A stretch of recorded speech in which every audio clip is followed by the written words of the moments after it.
بسم اللہ الرحمن الرحیم۔ السلام علیکم دوستو ایک بار ایک بادشاہ نے اپنے وزیروں سے کہا کہ مجھے صدیوں کی جو دانائی ہے اور صدیوں کی حکمت ہے وہ اکٹھی کر کے لا کے دو تاکہ آئندہ آنے والی نسلوں تک کو اس کو پہنچایا جا سکے اور اسے محفوظ کیا جا سکے۔ اب وزراء کام میں لگ گئے، بہت محنت کرنے لگے، آخر بہت ساری جلدیں اکٹھی ہوئیں اور ان میں صدیوں کی جو لیاقت تھی، صدیوں کی دانائی تھی، صدیوں کی ذہانت تھی اور صدیوں کی حکمت پوشیدہ تھی، وہ بادشاہ سلامت کے سامنے لا کے رکھ دی۔ بادشاہ سلامت نے جب اتنی ساری جلدیں دیکھی تو اس نے کہا کہ یہ تو بہت زیادہ آپ بنا کے لے آئے ہیں، اس کو ذرا مختصر کرو کیونکہ آنے والی نسلیں اتنا زیادہ پڑھ نہیں پائیں گی۔ وزراء پھر دوبارہ سے محنت کرنے لگے اور اتنی ساری جلدوں کو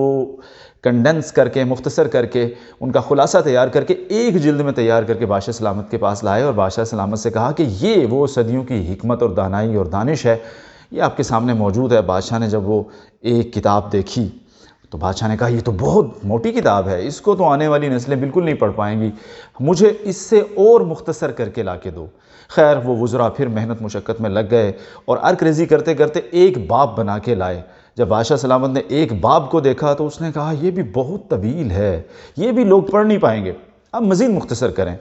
خیر وزراء نے دوبارہ محنت شروع کی اور ایک صفحہ تیار کر کے لائے اور بادشاہ سلامت سے کہا کہ یہ اتنی زیادہ علم و حکمت اور دانائی کی کتابوں کا عرق ہے، نچوڑ ہے جو اس صفحے پر ہم نے مرقوم کر دیا ہے۔ تو بادشاہ سلامت نے اس صفحے کو دیکھا، اس نے کہا نہیں، یہ صفحہ بھی بہت بڑا ہے، مجھے اس سے بھی مختصر کر کے ایک لائن میں لکھ کر لا کر دو کہ جو صدیوں کی دانش ہو اور صدیوں کی حکمت جس میں پوشیدہ ہو۔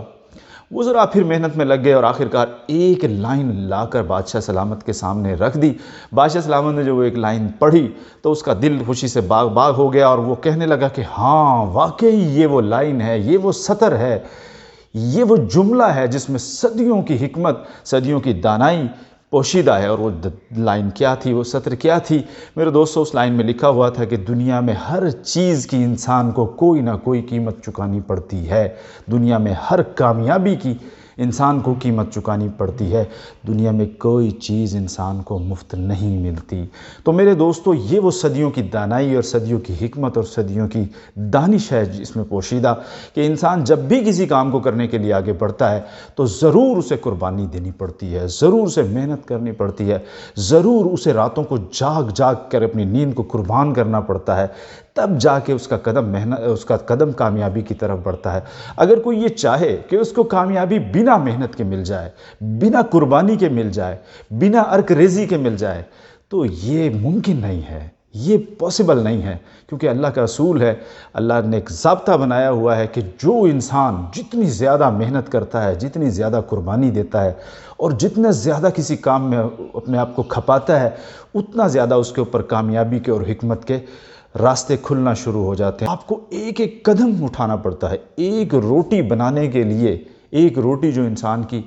کھانے کی ٹیبل تک آتی ہے اس تک لانے کے لیے کتنے لوگوں کی مشقت اس کے اندر شامل ہوتی ہے۔ ایک انسان کو کامیاب بنانے تک کے لیے کتنے لوگوں کی اس کے ساتھ مشقت، محنت شامل ہوتی ہے، تب ایک انسان کسی کامیابی کی منزل پر اور کامیابی کی دہلیز پر پہنچتا ہے۔ تو میرے دوستو ہمارے نوجوانوں کو اس چیز کے اوپر بہت زیادہ فوکس کرنا چاہیے کہ دنیا میں کوئی چیز نہ آسانی سے ملتی ہے، نہ دنیا کے اندر کوئی چیز مفت ملتی ہے، ہر چیز کی قیمت اٹھانی پڑتی ہے، قدم بڑھانا پڑتا ہے، محنت کرنی پڑتی ہے، اپنے آپ کو کھپانا پڑتا ہے، پسینہ نکالنا پڑتا ہے، تب جا کے ناکامی کے راستے میں کامیابیوں کے کونپل اور کامیابیوں کے پودے اور پھول اگنا شروع ہو جاتے ہیں۔ اللہ تعالیٰ میرا، آپ کا، ہم سب کا حامی و ناصر ہو۔